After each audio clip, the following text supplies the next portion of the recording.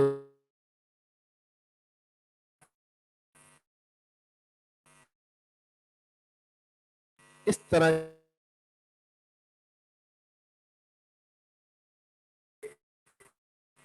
ضروری ہے، واجب ہے آپ پر کہ آپ یا تو حنفی ہو جاؤ، یا شافعی ہو جاؤ، یا مالکی ہو جاؤ، یا حنبلی ہو جاؤ. اگر آپ ان میں سے ایک میں سے بھی کسی میں نہیں ہوتے تو آپ نے بہت بڑا جرم کیا اور گناہ کبیرہ کیا. تو یہ طریقہ یہ صحیح نہیں ہے. ہاں تقلید عند ضرورہ، جو ہم سب کر رہے ہوتے ہیں تقلید کر سکتے ہیں، کہ جہاں پر ٹالریبل ڈفرینسز ہیں وہاں پر ہم تقلید کر سکتے ہیں. صحیح. میں اس بحث کو سمرائز کر دوں، پھر میں ٹائم ہمارے پاس کب تک ہے؟ 5 منٹ میں اس کو میں سمرائز کروں گا، پھر میں سوالات لے لوں گا. سمرائز میں اس طرح سے کر رہا ہوں کہ دیکھیں، ہم تقلید کی بات کر رہے تھے. اصل میں کتاب میں جو بحث آئی تھی، حتیٰ کہ کوئی یہ سوال نہ کرے کہ ہم یہ کیوں پڑھ رہے ہیں. صحیح ہے. کتاب میں ہم نے یہ پڑھا تھا کہ کیا رسول اللہ اور اس کے رسول، اور آگے اختلاف کے بارے میں بھی سوال آئے گا اسی کتاب میں، تو میں نے ابھی سے اس کو ڈسکس کر لیا. تو اللہ اور اس کے رسول کے قول پر کسی کے قول کو مقدم کر سکتے ہیں، یہ سوال تھا. تو اس سے یہ بات نکلی تقلید کی.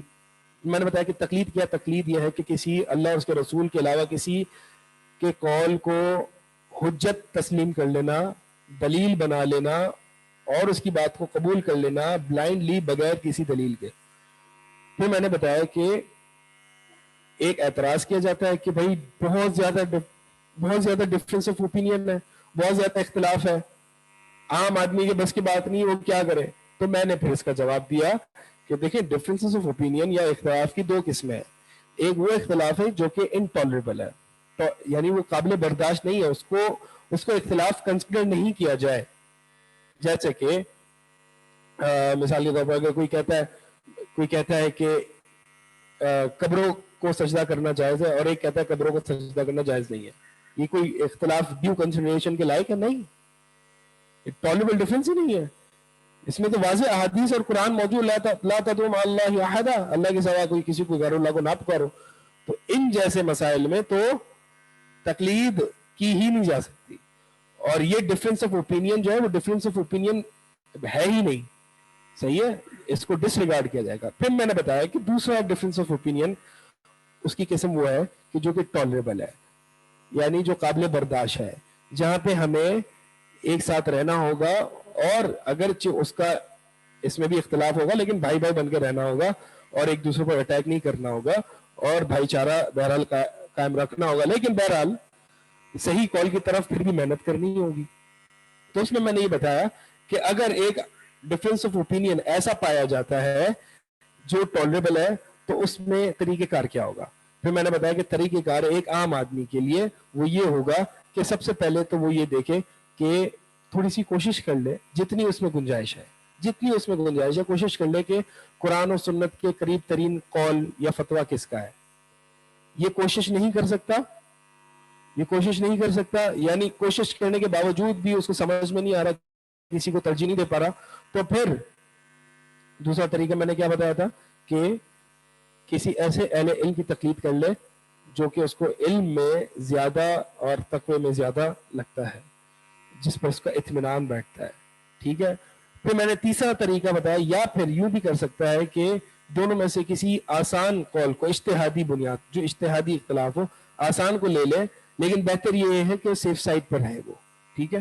یہ میں نے آپ کو ایک پورا بحث کا خلاصہ تھا جو بتا دیا. جی اب آپ کے کوئی سوال رہتا ہے؟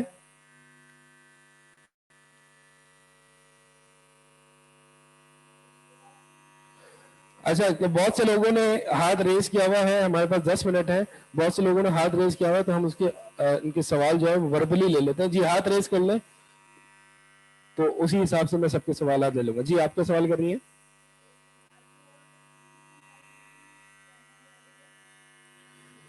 سوال ہے کہ اجتہاد صرف انہی مسائل میں کرنا چاہتے ہیں, یعنی اجتہاد کہاں ہوگا؟ دیکھیں اجتہاد وہاں نہیں ہوگا جہاں پہ قرآن حدیث واضح کلیئر ایکسپلیسٹلی موجود ہے, وہاں پہ اجتہاد نہیں ہوگا. اجتہاد کہاں پہ ہوگا؟ جہاں پہ وہ حدیث اوپن ٹو انٹرپریٹیشن ہے, یا پھر جہاں پہ سرے سے حدیث ایکسپلیسٹ نہیں ہے, ایکسپلیسٹ نہیں ہے, تو وہاں پہ اجتہاد ہوگا. اور جب اجتہاد ہوگا تو پھر اختلاف آئے گا, اور جو اختلاف آئے گا وہ ٹالبل ہوگا. جی روحان مطہر آپ کو میں انمیوٹ کر رہا ہوں, اسپیکر لگے ہوئے یہاں پہ.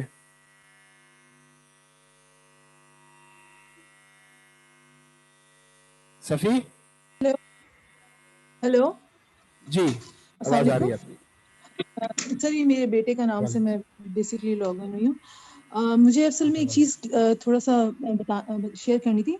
شیخ حمزہ یوسف میرے خیال کافی لوگ جانتے ہوں گے, تو انہوں نے اس کو ایکسپلین کیا تھا. کن کو مطلب یہ چیز میرے لیے بھی بہت. آواز شیخ تھوڑی حمزہ یوسف, شیخ شیخ حمزہ یوسف, حمزہ یوسف. اچھا حمزہ ہاں جی. یوسف کنورٹڈ مسلم ہے, یہ امریکہ وغیرہ میں ہوتے. تو انہوں نے اس چیز کو مینشن کیا تھا, تو یہ چیز بڑی ہمارے لیے بھی عجیب تھی کہ 4 جگہ پہ 4 ہوتے ایک تھے سیکنڈ, مجھے مسلے. آپ کا سوال کلیئر نہیں ہو رہا ہے, آپ تھوڑا سا اور اونچا کہیں. اسپیکر کہاں ہے؟ حمزہ یوسف پیچھے. نے اس بات کو مینشن کیا تھا کہ 4 مسلے ہوتے تھے جی جی مسجد الحرام میں. جی تو جی انہوں نے اس کی ایک ایکسپلینیشن دی تھی, وہ میں شیئر کرنا چاہ رہی ہوں. میرا اپنا کوئی اس میں ویو نہیں ہے, میں ان کی ایکسپلینیشن شیئر کرنا چاہ رہی ہوں. انہوں نے یہ کہا تھا کہ وہ اس زمانے اسپیکر نہیں ہوتے تھے, تو اس لیے مختلف جماعتیں ہوا کرتی تھی, کیونکہ ظاہر اچھا سی بات ہے سب کو کمپائل کرنا پاسبل بھی نہیں تھا نا. دوسری بات انہوں نے کہی تھی کہ اللہ تعالیٰ نے قرآن کو بنایا بھی اس طرح سے ہے کہ اچھا ایک سیکنڈ, یہاں مختلف تک جو لوگ مجھے سمجھ میں الگ آیا ہے طرح میں آپ کو ریپیٹ کر دوں. یہ جو سوال ہے, آپ نے یہ کہا کہ میں نے سنا کہ جو 4 مسلے ہوا کرتے تھے وہ اس وجہ 4 جماعتیں ہوا کرتی تھی 4 مسلوں میں, وہ اس وجہ سے ہوتا تھا کیونکہ مائکس نہیں ہوتے تھے, اور تو الگ الگ جماعتیں ہونا ضروری تھی. ٹھیک ہے, یہی سوال ہے. ضروری نہیں تھی, مطلب بہت اور بھی جماعتیں ہوتی تھی. وہ یہ کہہ رہے تھے کہ صرف 4 ہی نہیں ہوتے تھے بلکہ اور بھی ہوتی تھی جماعتیں, اور بھی ہوتی تھی. کیونکہ ضرورت ٹھیک کے ہے, حساب سے ضرورت کے تو حساب سے تھی. کیونکہ دوسری مائک بات نہیں جو میں تھا. نے یہ کہی تھی, ایک ٹھیک ریزن, ہے. This is one of the reason, وہ والا بھی ریزن ہے کہ سب لوگ الگ الگ بھی کرتے تھے کیونکہ ان کی فقہ اچھا بھی الگ تھی. صحیح ہے. دوسرا اور انہوں نے کہا دوسرا تھا کہ سوال. کوئی بھی جس کی جماعت رہ جاتی تھی وہ دوسرے کے ساتھ پڑھ لیا کرتا تھا. صحیح اور ہے. یہ انہوں نے کہا تھا کہ بہت سارے بڑے بڑے علماء سے بھی ثابت ہے کہ انہوں نے دوسرے فقہ کو بھی فالو کر کے ان کے پیچھے پڑھ لیا. بس یہ بات مجھے شیئر کریں. ٹھیک ہے. ایک تو یہ کہ نبی صلی اللہ علیہ وسلم نے حجۃ الوداع کیا, آپ کی وفات سے پہلے بہت سارے صحابہ تھے, تو کبھی ایسا نہیں ہوا کہ مختلف جماعتیں ہوئیں. اس وقت بھی مائک نہیں ہوتا تھا, تو ہوتا یہ تھا کہ ایک یعنی اتنی تکبیرات کو ٹرانسمٹ کرنے والا ہر چوتھی پانچویں رو میں موجود ہوتا تھا. تو طریقہ اسلام کا یہی رہا ہے, یہ نہیں رہا ہے کہ آپ مختلف جماعتیں کر لیں.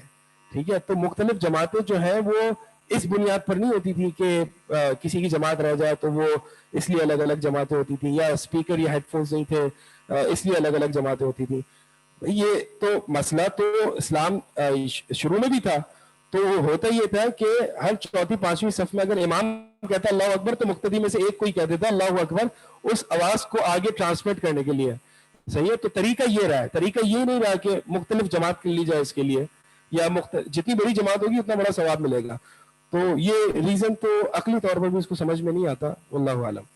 آگے جی کن کا سوال ہے؟ نمرہ قریشی جی.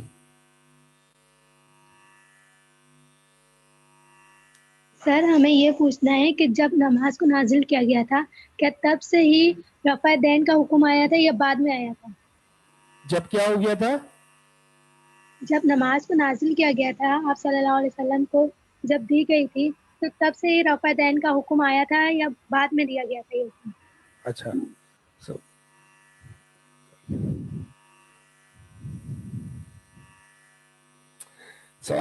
سوال یہ ہے کہ نماز نازل ایک تو نہیں ہوئی تھی, نبی صلی اللہ علیہ وسلم معراج پہ گئے تھے, حکم نماز کا حکم نماز فرض ہوئی تھی.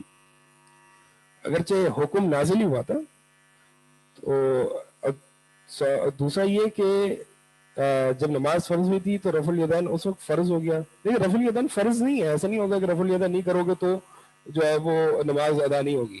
رفع الیدین جو ہے وہ سنت موقع ہے آپ صلی اللہ علیہ وسلم کی, اور اس کو کرنا چاہیے. اس بنیاد پر نہیں چھوڑنا چاہیے کہ میں جو ہے وہ ایک امام کی تقلید کرتا ہوں تو میں رفع الیدین چھوڑ دوں, نہیں, اس بنیاد پر نہیں چھوڑنا چاہیے. البتہ نماز جو ملی تھی وہ نماز اپنی صفات کے ساتھ ہی ملی تھی. ایسا نہیں ہوا تھا کہ پہلے قیام فرض ہوا پھر سجدہ فرض ہو گیا پھر رفع الیدین فرض ہو گئی, نہیں, پوری نماز ایک ساتھ فرض ہوئی تھی. جی, کوئی اور سوال ہے؟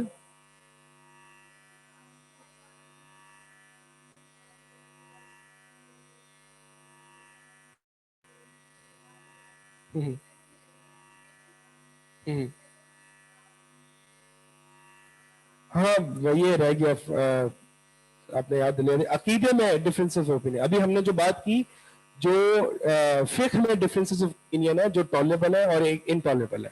ٹالریبل ایک عقیدے میں آپ انشاءاللہ نیکسٹ کلاس میں یاد دلانا تو اس کو بھی میں ڈسکس کر دوں گا.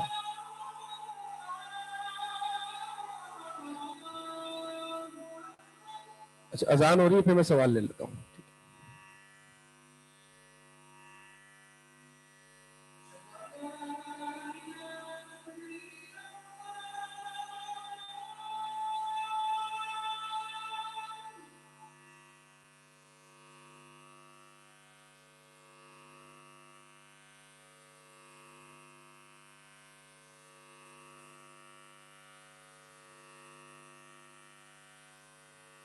اچھا, ایک سوال ہے کہ 4 کشتیوں کا سوار ڈوب جائے گا نا, یعنی اگر وہ ایک کو فالو نہیں کر رہا اور سب کو کر رہا ہے تو ڈوب جائے گا. نہیں, یہ ایسا تو نہیں ہو رہا نا 4 کشتیوں میں ایک ساتھ بیٹھا ہوا ہے. میں یہ کہہ رہا ہوں کہ کبھی کشتی یہاں پہ بدل بھی سکتا ہے, کبھی اس کشتی پہ آ سکتا ہے, کبھی اس کشتی پہ آ سکتا ہے. مثال کے طور پر ایک کشتی میں آپ بیٹھے اور اس میں آپ کو کشتی میں ہول آ گیا, تو کشتی میں جب ہول آ گیا تو آپ کشتی چینج کریں گے نا. پھر ایک دوسری کشتی میں بیٹھے اور وہ کشتی جو ہے وہ ٹیڑھی چل رہی ہے تو اس کو بھی ہم چینج کر لیں گے. بیٹھیں گے ایک ہی کشتی میں, 4 کشتی میں ایک ساتھ نہیں بیٹھیں گے. میں یہ کہہ رہا ہوں کہ میں نے اسی لیے کہا اختیار آپ ایک کو ہی کریں گے. ایسا نہیں ہو سکتا کہ مثال کے طور پر عورت کو ہاتھ لگانے سے وضو ٹوٹتا بھی ہے, نہیں بھی ٹوٹتا. میں نے یہ تو نہیں کہا. میں نے کہا آپ چوز ایک کو کریں گے, پریفر ایک کو ہی کریں گے, اور پریفرنس کے میں نے جو ہے وہ طریقے بتائے. ٹھیک ہے, تو ایسا نہیں ہے کہ 4 کشتی میں ایک ساتھ بیٹھے اور تو ڈوب جائے گا, بلکہ وہ ایک ہی کشتی میں بیٹھ رہا ہے. لیکن اپنی عقل مندی سے اور دلائل کی بنیاد پر وہ سلیکٹ کرنا ہے اس کو کہ وہ کون سی کشتی میں بیٹھے گا. لیکن ضروری نہیں ہے کہ جب وہ ایک کشتی میں شروع سے بیٹھ گیا تب وہ ایک ہی کشتی پہ چلے گا. صحیح ہے, تو جیسے آپ نے مثال دی میں نے اسی اس پہ آپ کو سمجھایا. ہوگی وضاحت ہوگی. ایک سیکنڈ, آن لائن سوال لے لوں. فرا عرفان جی.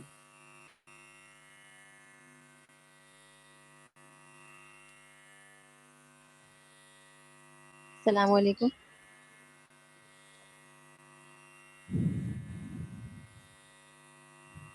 جی, سوال کیجئے. سر یہی پوچھنا تھا مجھے کہ کیا ایک امام کرنا ضروری ہے؟ مائک نفیسہ نسرین جی, آپ کریں سوال. السلام علیکم ورحمۃ اللہ وبرکاتہ. شیخ صاحب میں دوحہ قطار سے ہوں, تو ایک دعویٰ, مائک نہیں چل رہا, یہ ایسا تو نہیں ہمارا اسپیکر ہی نہیں چل رہا. میری آواز آ رہی ہے شیخ صاحب؟ آپ کا بھی مائک نہیں آ رہا. توقیر فون جی, توقیر صاحب آپ بتائیے. جی السلام علیکم ورحمۃ اللہ وبرکاتہ. مجھے بس یہ کویشچن پوچھنا تھا کہ پیچھے جب تک کسی کا سوال ہے تو وہ کر لیں. مجھے یہ کویشچن, اب میری آواز آ رہی ہے آپ کو؟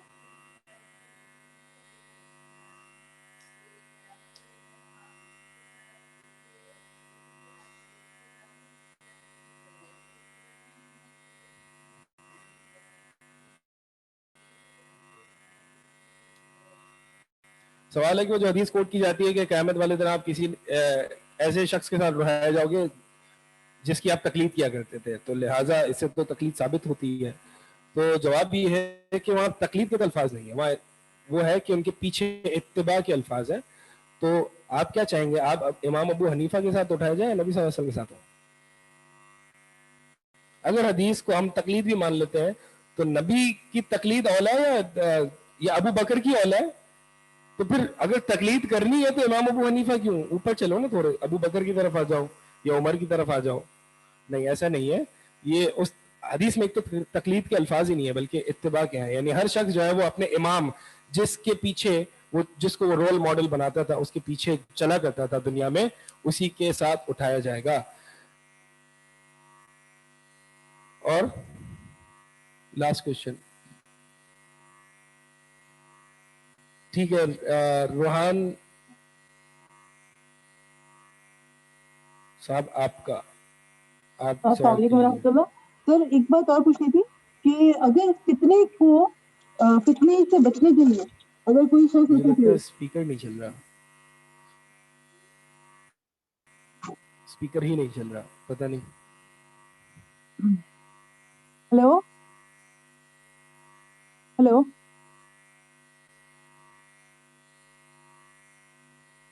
ٹھیک ہے. یہ سوالات بہت سارے ہیں. انشاءاللہ آپ لوگ ایک کام کیجیے گا، سوالات یہ جو ہے اپنے نوٹ کر لیں اور انشاءاللہ کتاب تو جلدی ختم ہو جائے گی، تو آخری 1-2 کلاسز ہم انشاءاللہ سوالات انہی سوالات کو جو ہم نے پڑھے ہیں انہی سے متعلق ہم کر لیں گے.